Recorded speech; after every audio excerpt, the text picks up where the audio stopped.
You know, after having survived another year in this backwater clusterfuck of a trip that we call life, I'm starting to notice that calling the current year the worst ever makes no fucking sense. What, you're meaning to tell me that because you were forced to spend a couple of months inside your house to stop your loved ones from dying, this is the worst year? Has a meteor struck the surface of the planet, causing a mass extinction event and throwing your Cretaceous ass into the Paleogene period? No. Have you been wrongly accused of heresy and been burned at the stake by the Spanish Inquisition? I think not. Have you had the pleasure of having several megatons of explosive ordnance detonated on your city and had it reduced to dust? No. Has the sun exploded? I don't know. Do you? So, because none of those things have happened this year, we cannot call this year the worst, you dense nearsighted piece of shit. But regardless of that, it was still pretty bad. You know, the worst part of being a small game reviewer on YouTube is, well, a lot of things really, but one of the worst is the downtime after releasing your latest video wondering, how the fuck am I supposed to follow that one up without killing any interest or goodwill my channel has built up to this point? Anxiety begins to set in, doubts over whether your audience likes you arise, and you begin to think your biggest video was just a fluke, which in turn makes you resent it and makes you think that you already peaked as a channel. Then, before you make the regrettable decision of being this close to deleting your channel, you remember that your conveyor belts in Factorio are 0.0002% inefficient and go fix that problem instead. I swear, my life must have been a catastrophic shithole way before the pandemic took us over because I actually found myself doing way more interesting things to keep myself entertained than ever before. Watching shows with people through Discord, listening to full albums in one sitting, trying to play music badly, drawing, learning how to feed myself, and even watching movies. One specific movie that I noticed made a relatively strong comeback in 2020 was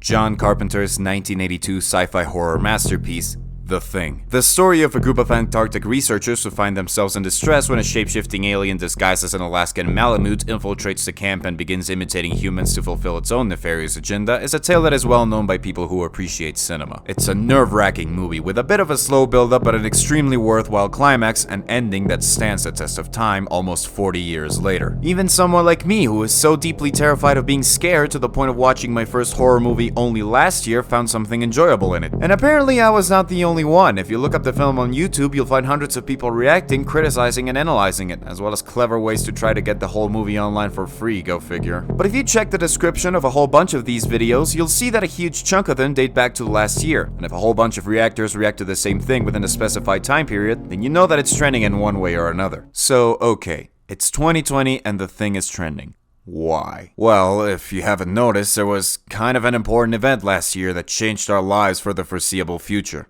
Taco Bell removed the quesarito from their drive-thru menus. Truly, we are living in the worst timeline. Oh, and also a worldwide pandemic happened and screwed everything for everyone. Who am I kidding? Taco Bell don't even exist where I live. You see, the reason why this movie resurfaced and remains one of the most acclaimed horror movies of all time, special effects notwithstanding, is because it speaks to the primal fears we have as humans. A fear of the unknown, of being alone, of feeling isolated yet somehow trapped at the same time. Hopelessness, paranoia, losing control, inevitable doom. We are not necessarily afraid of the thing as much as we are afraid of what it can do by merely existing within our immediate vicinity. Fears of the thing itself are completely valid though. So, you take this movie with relatable themes that subsist in time and give it to an audience that finds itself in a predicament similar to the characters in the movie. They'll inevitably begin to wonder how they would fare in that same situation.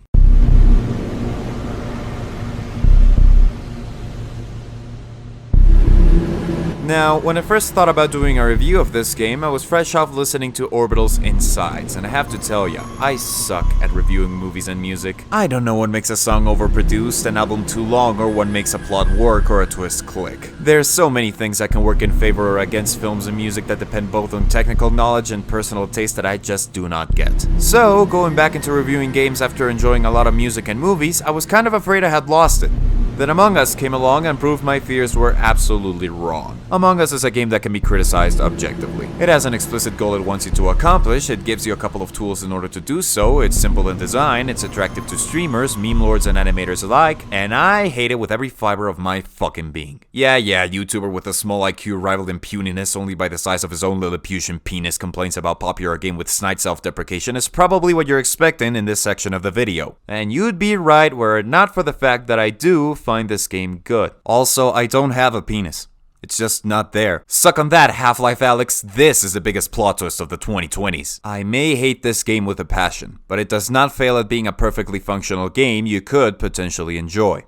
Let me explain. Actually, I don't need to explain, you know exactly what this is. A bunch of astronauts in various space-themed environments must complete a certain amount of tasks in order to win. Just like on The Thing, an imposter or two have infiltrated the crew and must take over the area through a combination of murder, sabotage, and manipulation. The crew can arrange meetings to discuss who does not belong and promptly kick them space immigrants out of your land, boy! It does everything it's supposed to do, and it does it well. Players on the crew side are, in ideal matches, numerous enough to overwhelm the imposters and smart enough to see through their lies to eject them before they can win, and imposters have the necessary tools to turn the crew into worthless rats cowering in fear in the hands of a skilled player. This is a great example of how asymmetrical gameplay should be handled, by giving both sides advantages in different ways that counter each other where the other side lacks strength. Besides, it's also an exercise in trust, memory, and critical thinking, and I will always take any opportunity I can to tell my parents I'm using my brain when I play games, so I appreciate the psychological aspect of it.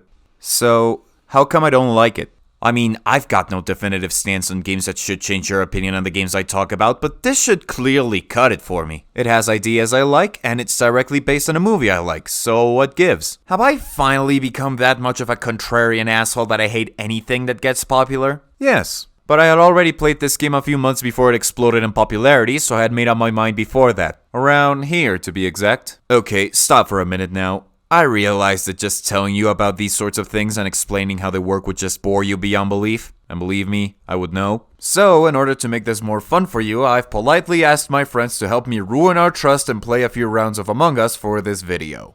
It went just as well as you might imagine. Alright, you idiots, camera is running. Now do like the scallions and introduce yourselves. Hola, hola. Great, we got a true cast of characters here. I'm sure the audience loves every single one of you, and who knows, maybe one of you will become a fan favorite, but that's not what we're here for. Oh, no. One of you has been killed off screen and been replaced with an alien, and I want to see if you can figure out who it is and kick him out before you all die. What do you say?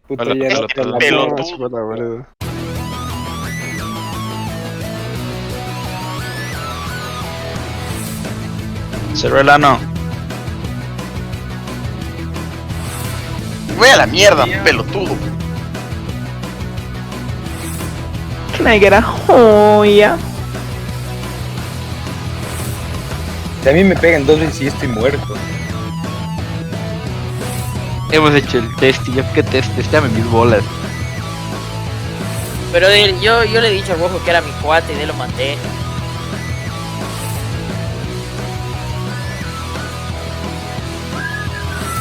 Catchphrase. Okay, now that that's out of the way, we need to find the imposter among... No! You dense, irritating miniature beast of burden! Seems like it should be an easy task. After all, everybody's absolutely focused on the roles and doing their tasks accordingly. Should be an easy win for us. God damn it, guys.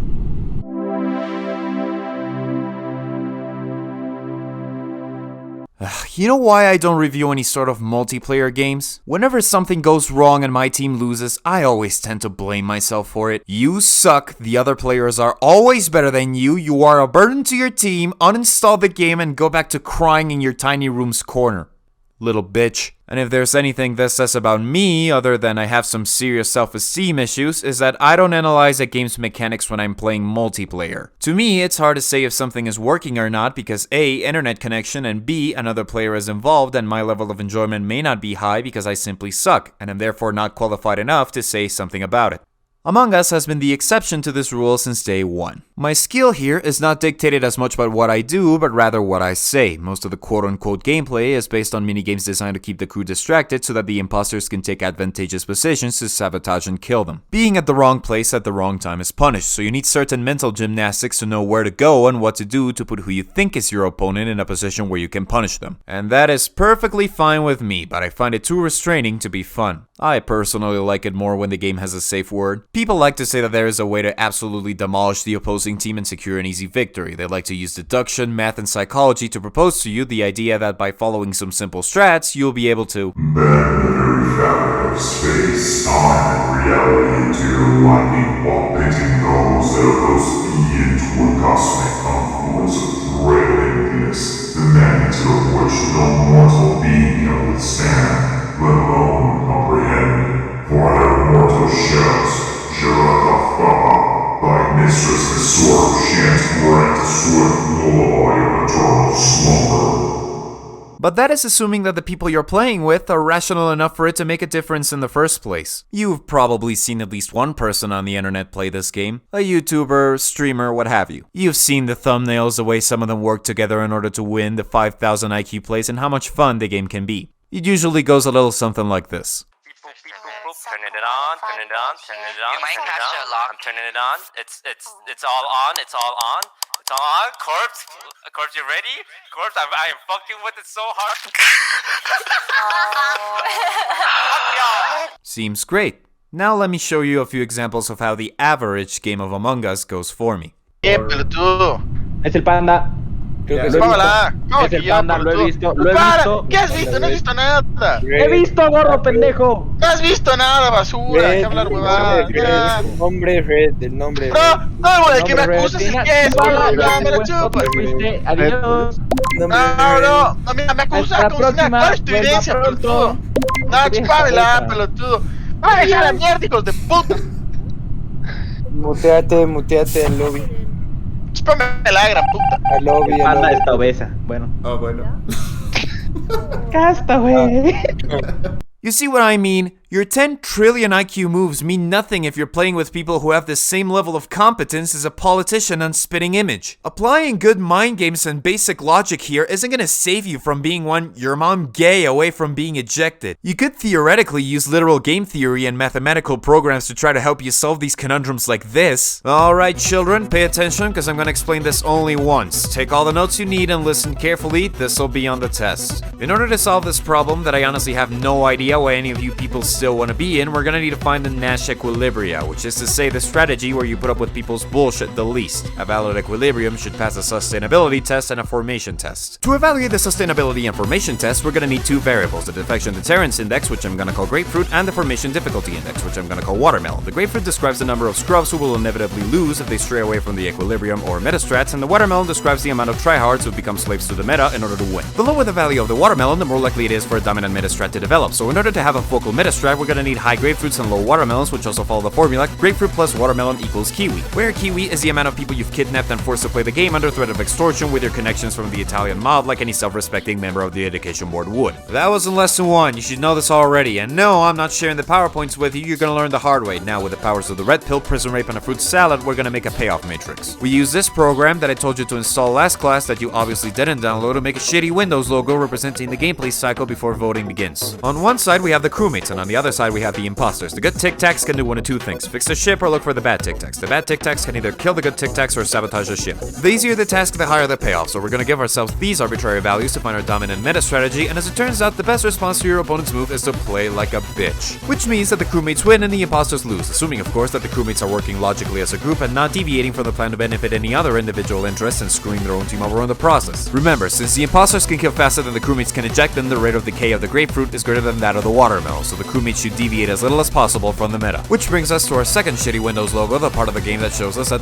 democracy is dead. This matrix is composed from two other shitty Windows logos describing the outcomes for each side of the Tic Tac factions. Whether or not they believe the person who's getting accused is an imposter or not, the probability of which depends on the amount of players still alive, the crewmates benefit from ejecting an imposter more than they do from skipping a vote on a suspect who isn't an imposter. They obviously lose if they eject an innocent crewmate or skip a vote when accusing an imposter. The imposters can obviously see who's on their team, so their only way to benefit here is to pull off the famous 1000 level IQ moves to get the crewmates to toaster bath each other. They gain nothing from a skip. Combine these two shitty Windows logos into a slightly less shitty Windows logo and then weep, because this one does not have a meta strategy despite the existence of two very clear dominant strategies. So, in conclusion and mathematically speaking, crewmates should not try to find the imposters, only do tasks and skip votes until they're certain that the guy they're accusing is an imposter. An imposter should only try to win via sabotage and by voting for random crewmates during the meetings. Class dismissed, now go and procrastinate somewhere else. And you'd still get your ass just kicked out of club. That imposter says because of the memes, Jack. This court of fools has made you its jester, and they are not the laughing stock. It's you. It's real simple though, I hear you say. If people are being dumb, then act just as dumb as them and you'll make it far. Do you understand how people work? Just playing along with this style isn't that easy. Stupidity is like the green flu or any other form of relevant zombie infection. A lot of people have it, but that doesn't mean they are the same. It grows, mutates, and evolves into different strains, each with their own unique characteristics and symptoms that define if you are just an idiot or a superior form of evolved moron. Advanced stupid, if you will. And just trying to trick people into thinking you belong there doesn't work in situations like this one where it's gonna be immediately obvious you don't fit. Which is why it reads like Byronic poetry when the one time a politician plays this game, she's the one that's terrible at lying. And now that I've noticed that my analogy to show why I don't like Among Us has literally become the very concept of Among Us, let me explain what really draws me away from this game. It's a very binary experience. The second you get accused and people vote for you, you're done. Because apparently the shape-shifting alien that infiltrated a ship and can split its head open to turn you into a human shish kebab when you're alone is a little too afraid to do so in public when its life depends on it doing so. I get that the point of the game is to lie to not get ejected and to avoid being murdered in order to get to the meetings, but whenever you get the short end of the stick and lose by coincidence and not through any fault of your own and have to sit it out 5 times in a row, then you begin to wonder why you installed the game in the first place. I got it because my friends wanted me to, and I could tell that we all got bored of it pretty quickly. But look, I'm not making this video to specifically shit on Among Us. I think it's a very well designed game that was made simple and binary by choice in order for it to be easy to pick up and play and port to the mobile market. It certainly worked, and just because it doesn't click for me, it doesn't mean you should hate it without giving it a try. I don't want to be part of an echo chamber chanting "Space Jelly Beans bad" or encourage people to attack the developers, although they could tell the fans where their game is headed more often and fix a couple issues here and there. I talked about Among Us because I need you to understand what draws me away from this game in order to recommend to you what I believe is a clearly superior and underappreciated version. That would obviously be Pretend, of course. Okay, just kidding, don't actually download this. It's apparently a form of malware or cryptocurrency miner that could seriously harm your computer, so don't download this, and if you do, you're an idiot and I'm not liable. But then there's the unquestioned, unabashed ruler of social deduction games.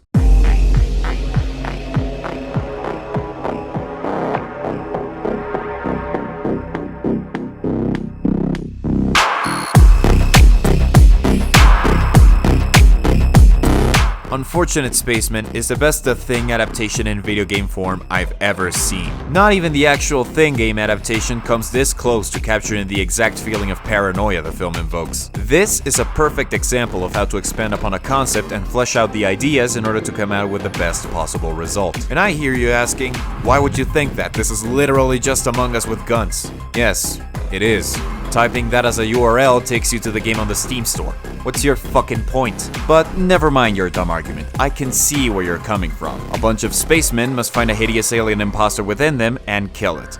How unfortunate. But this game is much more than that. In Unfortunate Spacemen, there are hundreds of ways to not only outsmart your opponent, but also use the various mechanics in your favor to outplay them. Let's start with what's the most similar to what people already know, the voting system, or tribunal, as it's called here. In Unfortunate Spacemen, the tribunal is said to occur at certain fixed times during the match, and no one can call for one because, well, instead of accusing who doesn't belong, why not just shoot him? Rather than resulting in an instant loss, winning the accusation causes a suspect to be labeled as such for the rest of the crew, receive a debuff, be explicitly targeted by security bots if they are enabled on the map, and worst of all, be highlighted through walls to the Thing. And if they are the Thing, well, the story pretty much writes itself. ¡No! ¡No se ha matado! ¡Hijo de puta! ¡No! The many abilities the Thing has and the way it can take out a team of around 16 spacemen by itself make this game worth playing all on its own. As the Thing, you've obviously got your traveling through vents to get around the map quicker, standard stuff, but that's where the similarities between the Thing and the imposter end. The Thing can also change its appearance to imitate anyone, and I mean anyone on the station. That includes security bots. This opens up a lot of possibilities to mess with the spacemen. Fool inexperienced players into thinking you're a malfunctioning bot. Cojudo, a mí literalmente ha agarrado y me ha llegado un pepazo de un bot, pero así me ha empezado a reventar el bot. ¿Y quién crees que era, genio? A la mierda, weón. ¿El bot? No, ¿Tú eres el bot? Sí. Botacua. ¿Que tienes una skin de bot? Puedes convertirte en bots y en personas.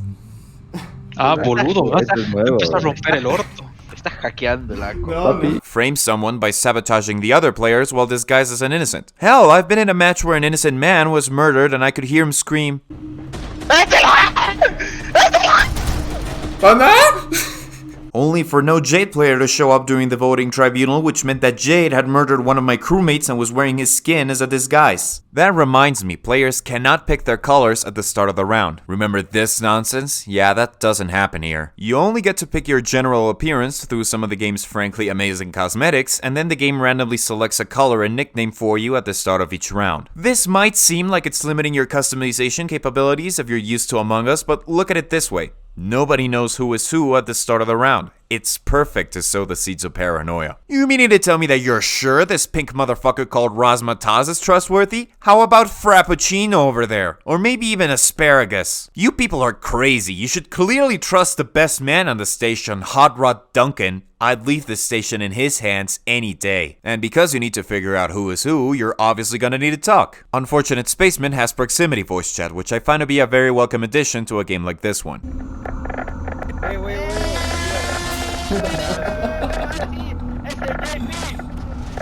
You can talk to people at any time, but their voice becomes muffled the further away they are, and if the comms are sabotaged or if they die, you won't be able to hear them anymore. Since you can't hear people from far away, you need to stick together to hear each other, but sticking together leaves the group exposed to a thing attack, so it could actually be a good idea to split up. Maybe take a walkie-talkie with you to keep in check with a trusted associate on the other side. Then you'll realize that for as goofy as this game can be, it can also be terrifying. What if the person on the other side doesn't pick up? What if they go radio silent for a while and someone else picks up? Did the other person really find your friend's corpse, or is that actually the thing luring you to an early grave? Or worst of all, maybe you are in a group complacent about your safety and then suddenly you lose your ability to see color and communicate because the thing sabotaged the comms and injected everyone with a colorblind virus. In space, no one can hear you scream, not even your friends who will never know you died and were replaced by an imitation.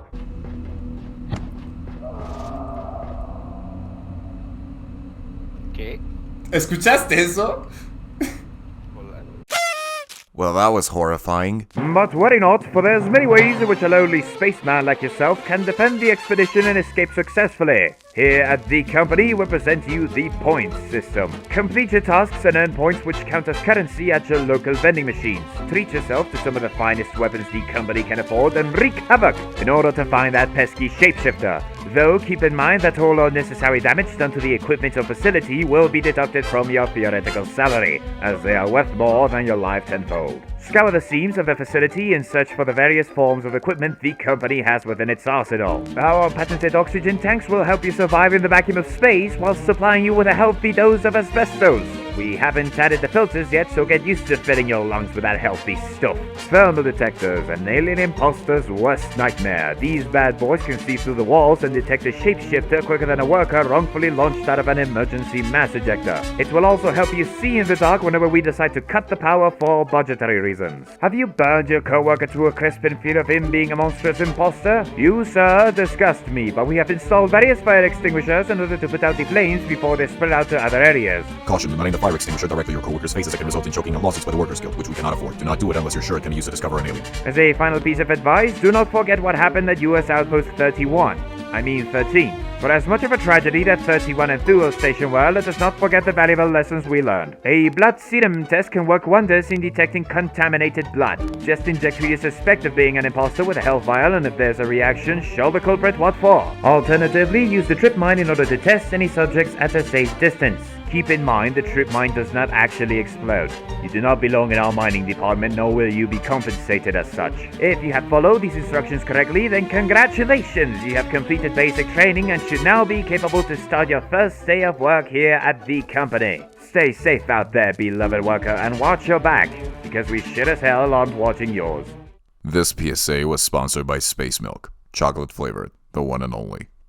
Now, that would be a very good introductory PSA to some of the equipment available if it weren't for one tiny detail. Unfortunate Spacemen has perks that render pretty much the entirety of the PSA outdated, and while that may be terrible news for the instructors who now need to think of another PSA, this is a great thing for the gameplay. As a Spaceman, you get to pick between 4 types of perks to help you accomplish different things to benefit your team or yourself. Become a doctor and get regenerating health and medkits, a soldier with a starting assault rifle and stimpaks but no keycard, get the ability to weld doors and repair cameras, become more resistant to damage, or get antibodies to protect yourself from the colorblind virus. Your playstyle and which weapons and equipment you use will depend on which combination of perks you decide to go with, and the game encourages you to mix them up from time to time because you never know which perks your fellow spacemen have and whether you should trust them or not, and more importantly, which perks the Thing has. The Thing can equip 8 perks at a time, 4 corresponding to its spaceman disguise and 4 while it's in alien form, and the way that some of these perks can synergize with one another is just unreal. I love that Unfortunate Spaceman gives you a lot of tools to mess around with, and the mere idea of it being a game about betrayal actively encourages you to do unexpected things and surprise other players. It's a game where you can think and logic your way through shit to solve the hardest murder mystery, and it's a game where you can go full suicide bomber mode and still somehow be productive. But above all, this game wants you to have fun, and it does that by derailing all sense of stability and order within you. And it somehow works. A game may go perfectly right and you'll laugh your ass off, but then the next one something will go horribly wrong, and few things are capable of being as terrifying as losing control of the situation. Only a few of you left. I'm gonna risk a landing. Rescue shuttle 31 inbound. Get ready to board. No me toco. ¡Uy, sigo vivo! No. ¡Cagaste! ¡Cagaste! ¡Ah! ¡Cagaste! ¡Ah, boludo! ¡No sirve la trampa, boludo! Nobody panics when things go according to plan, even if the plan is horrifying. If I told you that there is a high chance that one of the spacemen will die, or that the electricity will randomly cut out, nobody panics, because it's all part of the plan. But if you decide to do a trip mine test and nobody tests as negative, well then everyone loses their minds. Introduce a little anarchy. Spread a little chaos within your friend group, and everything becomes fun. And that's clearly the developer's intent, which is why I'm really excited for that traitor concept they're planning. You simply can't have this kind of chaos and emergent gameplay in a binary environment. So, what can I say that isn't obvious by now? I absolutely encourage you to get Unfortunate Spacemen, especially if you got a friend group to play it with and want a great social deduction game without restrictive gameplay. It's free, and the developers have stated that they hate money, so that means you should absolutely give them your money just to spite them. The age of paranoia we're overcoming will eventually come to a close, and there needs to be a game that will triumphantly remind us that not everything sucked while it lasted, and this is it. But don't forget, sometimes fear and mistrust isn't always unfounded. Stay safe out there.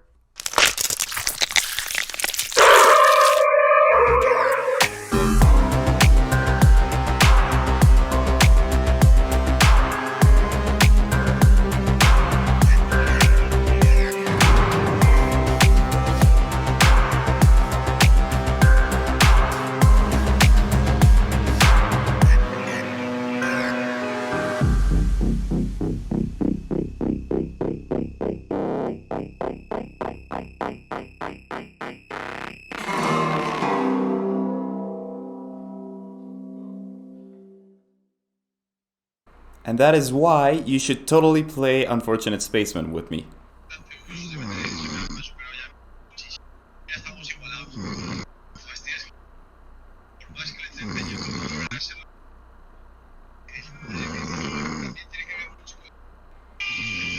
You fell asleep, didn't you? Great. Pana. Yeah. De la mierda, de la nada un easter egg. Estás medio sus. Why?